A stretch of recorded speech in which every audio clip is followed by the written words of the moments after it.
नमस्कार, आप देख रहे हैं आज तक डिजिटल और मैं हूं आपके साथ अनूप आकाश वर्मा। मेरे साथ हैं क्राइम तक के डिप्टी एडिटर चिराग गोठी। चिराग, बहुत बहुत स्वागत है आपका। ज्योति मल्होत्रा, ये नाम हाल के दिनों में हर आम और खास की जुबान पर है और आरोप है जासूसी का। जासूसी, भारत की जासूसी, यानी कि भारत के कुछ ऐसे दस्तावेज या ऐसी जानकारी जो ज्योति मल्होत्रा के हाथों पाकिस्तान को दी गई है।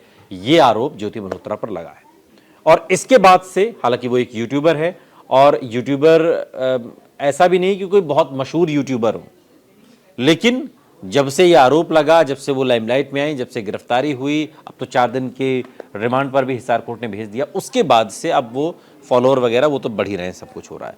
लेकिन 4 दिन की रिमांड पर भेजा गया है। चिराग, अभी क्या निकल कर आया है? क्योंकि मैं ज्योति मल्होत्रा के फादर की बाइट सुन रहा था, बड़ी ही असमर्थता के साथ वो बता रहे थे कि हम तो वकील भी नहीं रख सकते हैं, इस तरीके की चीज़ें।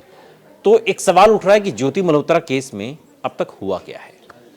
देखिए, इसमें सवाल ये उठता है कि जासूसी जो कर रही थी वो किस तरह की जासूसी कर रही थी। अब मुकदमा दर्ज हुआ, 12 लोग अरेस्ट हुए, तो ऐसा तो नहीं है सब कुछ हवा में हो रहा है। हाँ, बिल्कुल।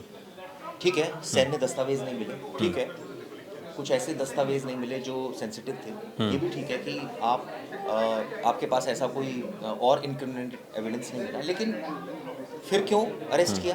तो जासूसी का अगर लेवल की बात करूं तो जासूसी सिर्फ ये नहीं होती अनूप कि आपने इंफॉर्मेशन के लेवल पर, अगर मैं बात करूं कि आपने सेंसिटिव डॉक्यूमेंट्स दे दिए या कोई वाइटल इंस्टॉलेशन की फोटो दे दी, मैप दे दी, इसके अलावा भी जासूसी होती है। क्या? उसका पैरामीटर ये है कि आप सिम कार्ड दे रहे हो, ओके। या आपके जो दूसरे को एक्यूज्ड है वो सिम कार्ड दे रहे हैं पाकिस्तानियों को, उसका मकसद साफ होना चाहिए। दूसरा, आप कोई कुछ ऐसी तस्वीरें खींच रहे हो, कुछ ऐसे वाइटल इंस्टॉलेशन की जो तस्वीरें यूजुअली गूगल वगैरह या दूसरी जगह पर नहीं मिलती, उसमें आप स्ट्रेंथ दिखा रहे हो, तो वो भी एक तरह से जासूसी हुई। तीसरा, आप जो आपसे एम्बेसी या उच्चायोग के अधिकारी डिमांड कर रहे हैं, आप तो पाकिस्तान जाना चाहते हो, उसकी आड़ में आपको वीजा चाहिए, तो वीजा की आड़ में वो आपसे काम करवा रहे हैं। अब वो चाहे और पैसे आपको से, तुरंत वीजा मिल भी जा रहा है, आप अप्लाई करती हैं, आपको इजीली मिल जा रहा है। तो आप ये सोचिए कि सिर्फ एक नैरेटिव ये बिल्डिंग नहीं है, इसके पीछे बहुत सारी चीज़ें हैं। आपका टच में रहना